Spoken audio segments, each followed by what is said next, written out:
Yet incredibly, by simply pushing random buttons on the keypad, Whoa! Stanley happened Whoa! to input the Whoa! correct Hold on! Hold on! code Whoa! by sheer luck. Amazing.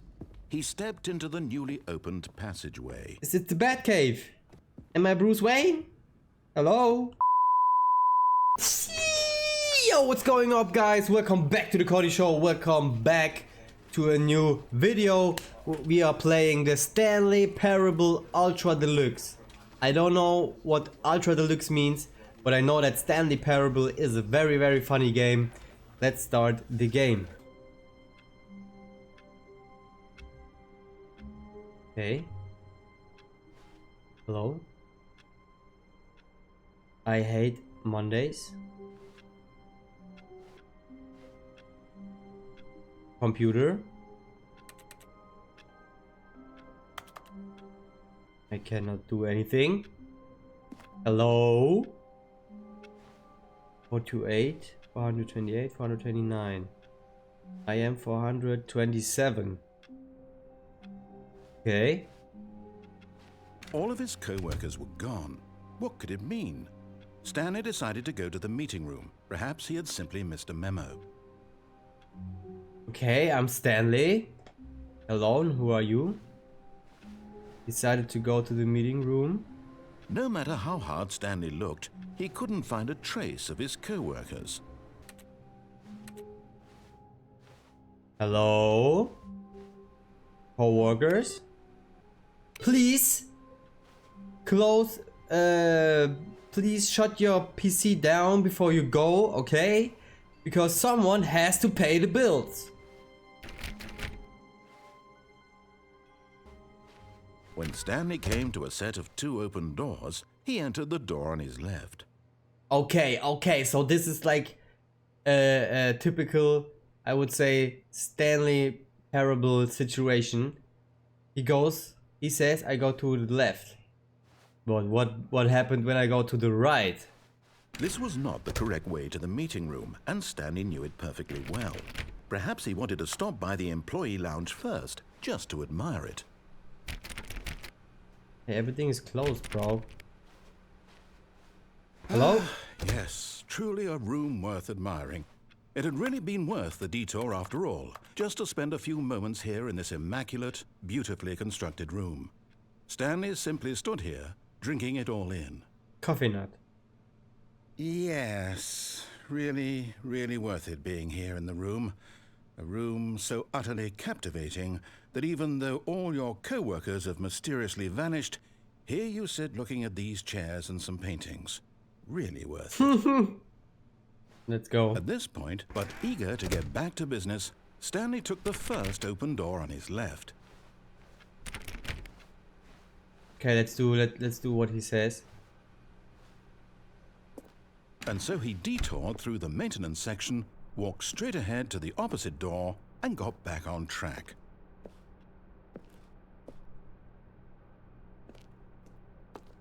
Wait. Should I go in there?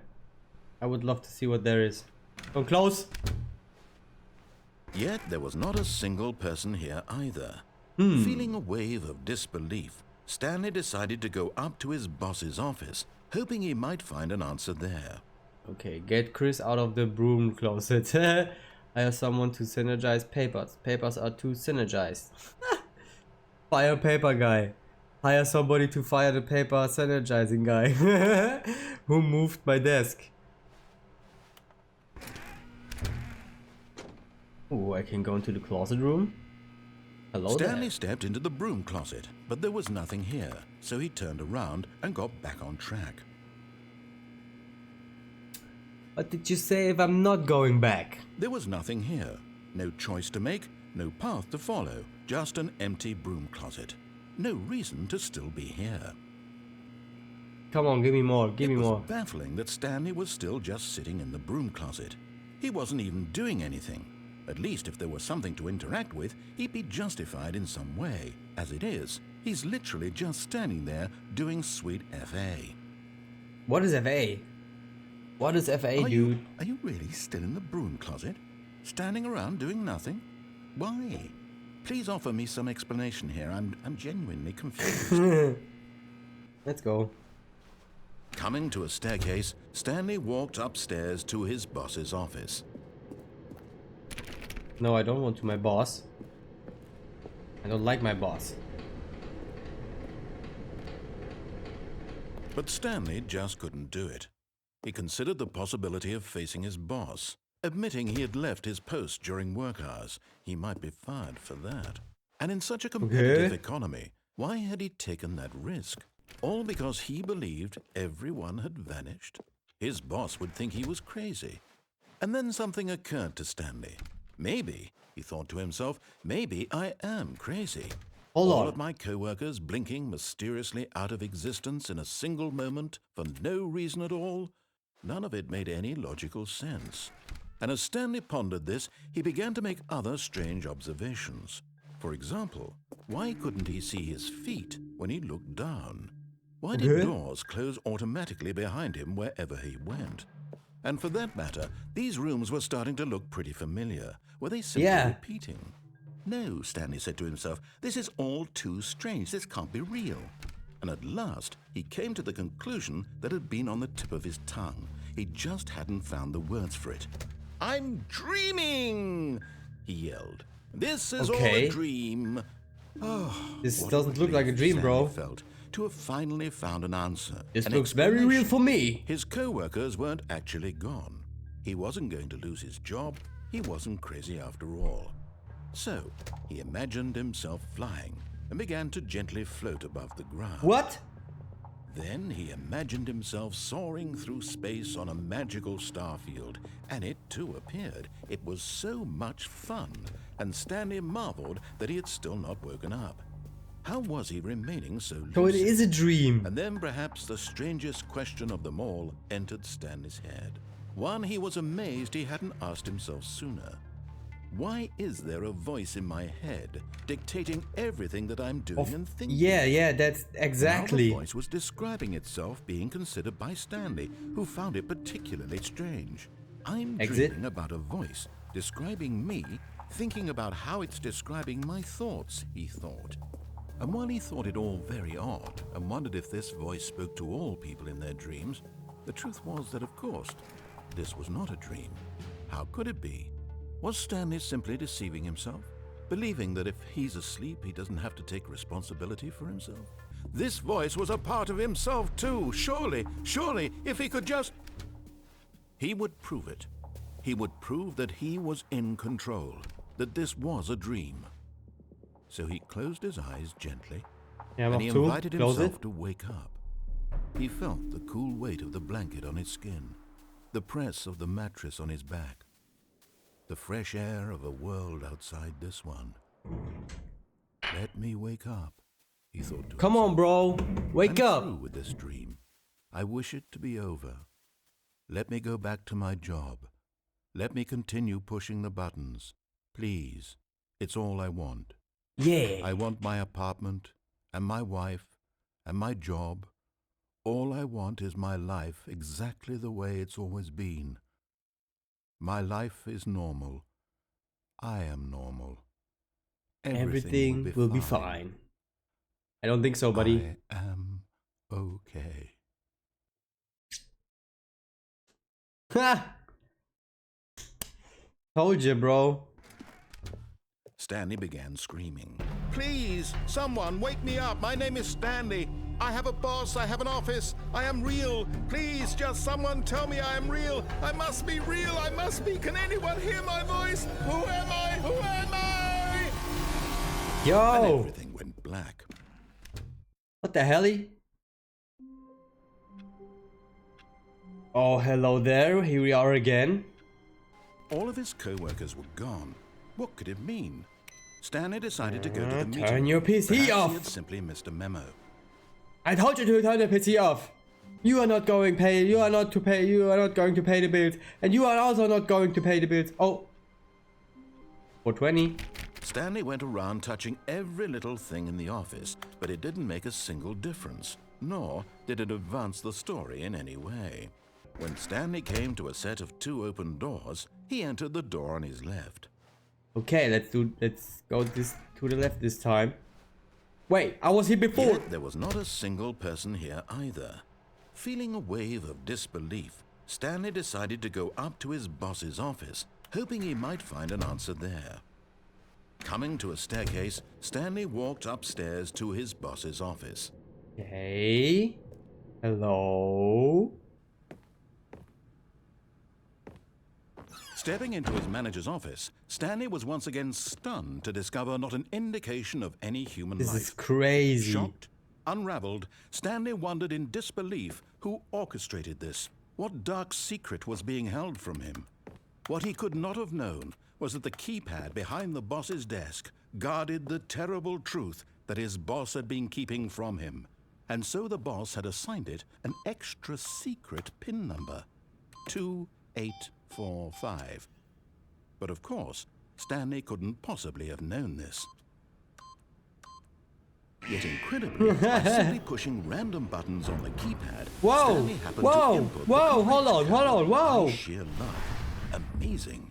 He stepped into the newly opened passageway. Is it the Batcave?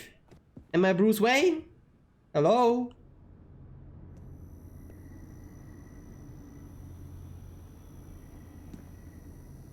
Oh, I have to push. Descending deeper into the building, Stanley realized he felt a bit peculiar. It was a Peculiar? stirring of emotion in his chest, as though he felt more free to think for himself, to question the nature of his job.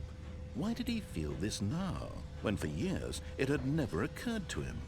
This question would not go unanswered for long.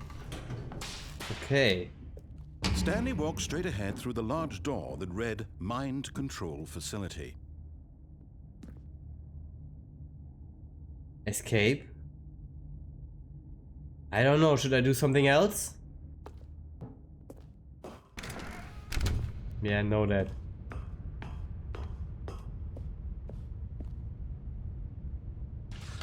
The lights rose on an enormous room packed with television screens. Okay. What horrible secret did this place hold? X-Men? Stanley thought to himself. Did he have the strength to find out? Now the monitors jumped to life, their true nature revealed. Each bore the number of an employee in the building, Stanley's co-workers.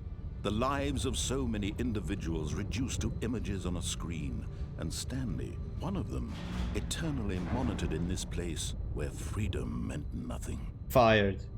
Why is this Star Wars like hole on the ground? This mind control facility, it was too horrible to believe. It couldn't be true. Had Stanley really been under someone's control all this time? Was this the only reason he was happy with his boring job? That his emotions had been manipulated to accept it blindly?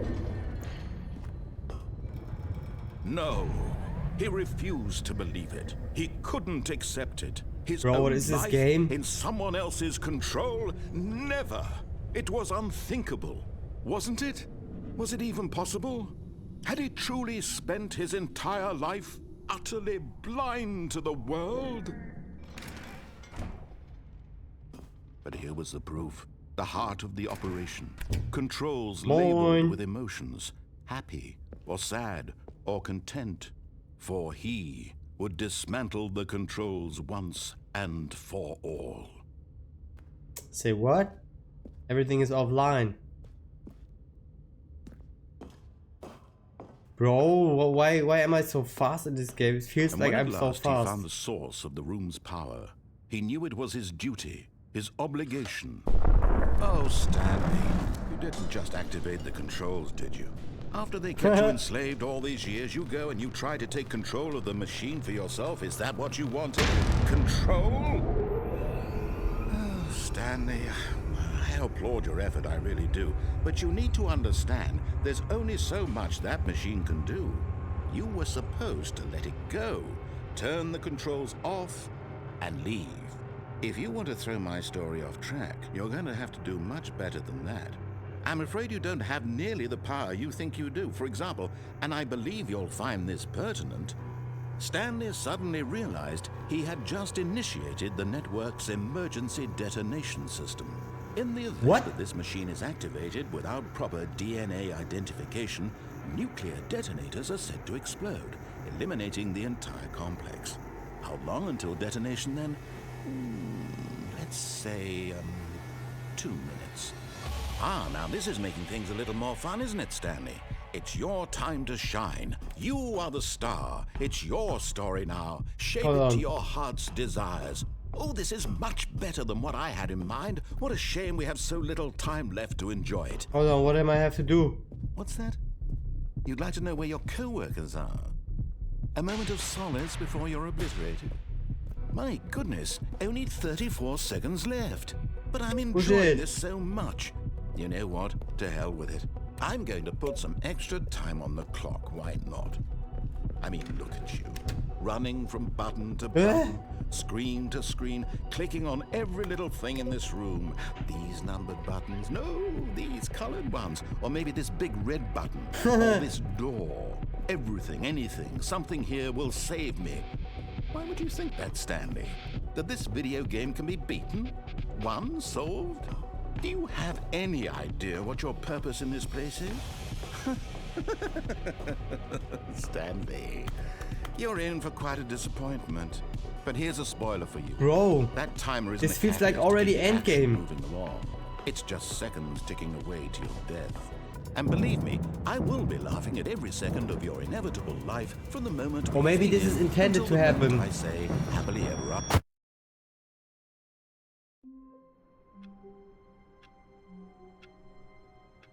What?